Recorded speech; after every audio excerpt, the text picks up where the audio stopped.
নমস্কার বন্ধুরা, হ্যাপি লাইফে আপনাদের সবাইকে স্বাগতম। সবাই কেমন আছেন? আশা তো রাখছি সকলেই ভালো আছেন। অন্যান্য দিনের মতন আজকেও আপনাদের সাথে নিয়ে আমি আমার ভিডিওটি কন্টিনিউ করছি। তো সকাল সকাল দুজনেই ঘুম থেকে উঠে পড়েছে, আর এদিকে আমরাও তো কখন ঘুম থেকে উঠে পড়েছি, এখন বাজে প্রায় 8টার মতন। তো দুজনকেই খাইয়ে দিয়েছি। সকালে ব্রেকফাস্টে বড় মেয়েটাকে খাইয়ে দিলাম ছাতু, আর ছোটো মেয়েটাকে একদম প্রথমে বেস্ট ফিডিং করিয়ে দিয়েছি। সকালের দিকেও সাধারণত কিছু খায় না, যেহেতু শরীরটা খারাপ তাই অ্যান্টিবায়োটিক আবার শুরু করতে হলো। এই অ্যামোক্সিলিনটা এটা খুব একটা বেশি খাওয়াই না, তবু বিশেষত যখন যেমন শরীরটা হয় আর কি, তো খাওয়াতেই হয়। আর কাশিটা যেহেতু হালকা হালকা হচ্ছে, তাই অ্যান্টিবায়োটিকের সাথে এই ওষুধটা না খাওয়ালেও আবার ঠিক ভালো হয় না। তো তাই ডক্টরকে দেখিয়ে এই ওষুধগুলো খাওয়ানো আর কি। এখানে আজকে রান্না করে নিচ্ছি, বাঁধাকপির তরকারি করছি, আর টিফিনে দুটো কুমড়ো কেটেছি, বেগুনি করব। মেয়েটার জন্য আজকে ওই একটু 2-4টে সবজি কেটে নিয়েছি। আর এখানে মাছটা ফ্রিজে ছিল, এর আগে যে 2 দিন করেছিলাম, আর অনেকটা বেশি করে মাছ আনা হয়ে গিয়েছিলো, তাই এই অবশিষ্ট অংশটুকু যে পড়ে আছে আজকে ভাবলাম এটাই করে ফেলি, আর এক্সট্রা করে কিছু মাছ আর আনা হয়নি। বেশি একভাবে অনেকদিন ফ্রিজে মাছ পড়ে রইলে তার টেস্টটা একদম চলে যায়, ভালো লাগে না আমার বিশেষত। তাই এটা একমাত্র কড়া করে যখন ভাজা হয় তখনই একমাত্র ভালো লাগে। তো বাঁধাকপিটা আমি এখানে একটু ভালো করে হেলিনি মেরে নেব।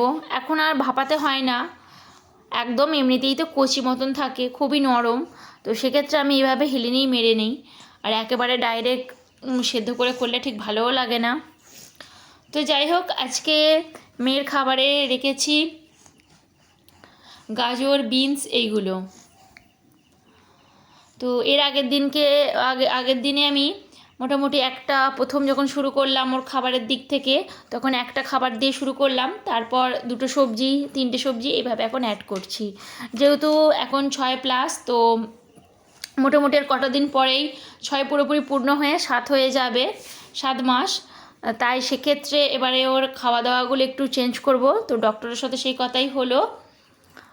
এখানে কালকে অনেক বৃষ্টি হয়েছে, তারপরে ঝড় হয়েছে, আম বকুলগুলো প্রায় ঝরেই গেছে, আর সজনা ফুলগুলো তো পুরো একদম কি বলবো, একদম মানে ফুল গাছের নিচটাতে পুরো একদম সাদা হয়ে পড়ে আছে। এখানে আপনাদেরকে একটা টিপস দিই, যখন বাচ্চা কাচ্চা আমাদের থাকে বা এমনি সাধারণত বিছানার চাদর পাতলে কিন্তু নেমে চলে আসে। তো এই ক্ষেত্রে এখানে আপনাদেরকে আমি এখানে একটা ছোট্ট টিপস দিতে চাই, যেটা আমারও খুবই প্রবলেম হতো। তো আমি এই আগে ইউটিউবে দেখেছিলাম, তারপরে এই 2-1 দিনের মধ্যে আমার জায়ের সাথেও কথা হলো। তো আমি এইভাবেই এখন কিছুদিন হলো দেখুন চারদিকে 4টা গিট বেঁধে নিচ্ছি। তো দেখলাম জিনিসটা বেশ ভালোই হচ্ছে। অনেকেই আছেন যে বিছানা চাদর নেমে যায় বলে একটা করে বেড কভারের মতন কেনা যায়, যে চারদিকে মানে আটকানো যায়, আর সেই জিনিসটা দিলে পারে কিন্তু নিচের দিকে নেমে যায় না। তো আপনারা যদি সেই রকম জিনিস না কিনতে চান, সেটা প্রায় 600-700 টাকার মতন দাম। তো সেই রকম 600-700 টাকা দিয়ে জিনিসপত্র, একটা ব্যয়বহুল জিনিস নাই বা কিনলেন, তো শুধুমাত্র বেড কভারের 4টে দিকে 4টে গিঁট বেঁধে নিন। এবার সিম্পলভাবে যেভাবে আপনারা বেড কভার পাতেন, গুঁজে নেন, তো সেইভাবেই করে নেবেন। তো দেখুন একদম টান টান মতন হয়েছে, নেমে যাওয়ারও কোনো রকম সম্ভাবনা নেই, কারণ যখনই কোনো দিকটা থেকে লুজ হয়ে নামতে আসবে, গিঁটটাতে বাঁধা পড়বে, তার ফলে কিন্তু বিছানার চাদরটা নেমে যাওয়ার অতটা সম্ভাবনা থাকবে না। বিশেষ করে যখন আমাদের এই 2-1টা ছানাপানা যাদের থাকে তার বিশেষ করে খুবই এটা সুবিধা হয়। তো করতে পারেন এটা, আমার তো এটা বেশ খুব ভালো রকমই উপকারে এসেছে। তো আশা করছি আপনাদেরও খুব ভালো রকম উপকার আসবে। তো আমি আমার সারাদিনের দৈনন্দিন কাজকর্মগুলো যেভাবে কমপ্লিট করি, টুকটাক সমস্ত কিছু আপনাদের সাথে শেয়ার করি, এবং যেগুলো আমার মনে হয় যে এগুলো থেকে জীবনযাপন আমার মতন আপনাদের একটু সহজ হতে পারে, তো আমি সেগুলো আর কোনো নির্দ্বিধায় আপনাদেরকে কিন্তু বলে দিই। তো অনেকেই বলেন যে কিছু কিছু ক্ষেত্রে আমার এই কথাবার্তাগুলো আপনাদের একটু হলেও কাজে লাগে, তো ভালোই লাগে যে আমার একটু কাজকর্মগুলোর সাথে সাথে যেগুলো শেয়ার করি আপনাদেরও ভালো লাগে।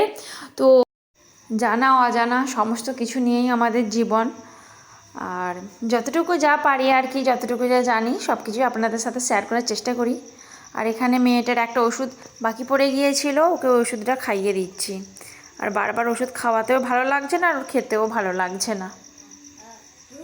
এখন একটু ওকে নিয়ে ঘোরাঘুরি করছি, শরীরটা একদম ভালো নয়। বাইরে নিয়ে যে একটু ঘুরবো, হয়তো বাইরে নিয়ে ঘুরলে রিলিফ পাওয়া যায় একটু, কারণ বাইরে বেশ হালকা হালকা হাওয়া দিচ্ছে।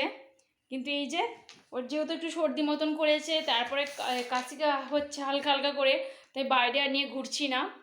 আর এদিকে বড় মেয়েটারও বেশ শরীরটা, ওরও বেশ দেখছি কাশি মতন করেছে, ও একটু কাশছে। এই যে তো স্কুলের কাজগুলো কমপ্লিট করে রাখছে। হ্যাঁ, বাইরে নিয়ে ঘুরলে এখন এই একবার ঠান্ডা গরমে বেশি সর্দিটা করছে, তাই আর বাইরে নিয়ে যাচ্ছি না। ঘরের মধ্যে যে একটু নিয়ে ঘোরার মতন অবস্থা আছে আর কি, তাই ঘরের মধ্যে একটু নিয়ে ঘোরাঘুরি করছি। হাই দুষ্টু, দুষ্টু টাটা করে দাও তো, একটু দোল দোল করে দাও, দোল দোল দোল দোল। আচ্ছা, একটু দোল দোল করে দাও, দোল দোল দোল দোল করো, দোল দোল দোল দোল।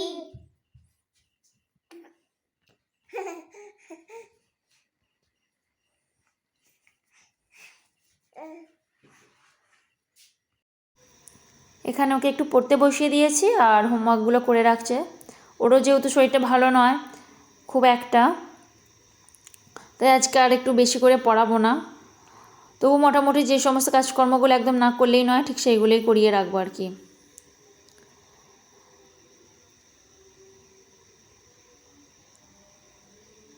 এখানে এই যে বাবা এসেছে, আর বাবাকে পেলে তো দুই মেয়ের কিছুই আর চাই না।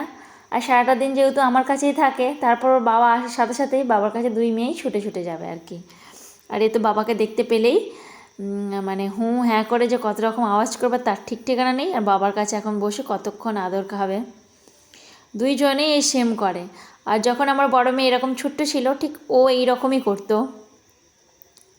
আর ও এক দণ্ড স্থির নেই, দেখতেই পারছেন। এখন ভালো রকমভাবে বসতেও শিখে গেছে, বসে বসে এরকম করে গা দুলাবে, খেলবে। খালি একবার বলতে হয় মানে একটু দোলদোল করো, তো ও দুলতে আরম্ভ করে দেবে। তবে এই অ্যাক্টিভিটিটা যেন সবসময় থাকে, এটাই আমি চাই।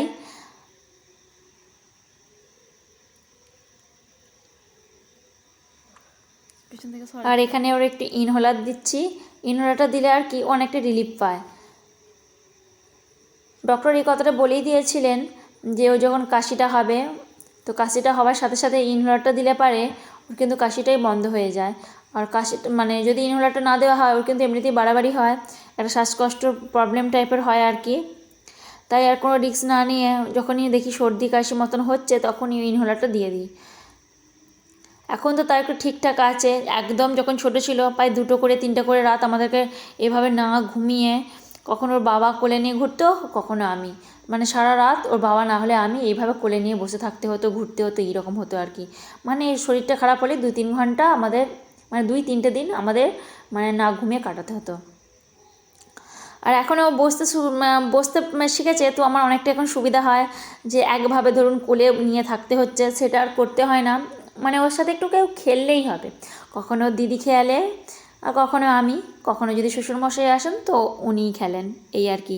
মানে বসে থাকবে, সমস্ত কিছু করবে, কিন্তু একভাবে তো ওরও আর ভালো লাগে না, বলুন না, কতক্ষণ আর ও শুয়ে থাকবে।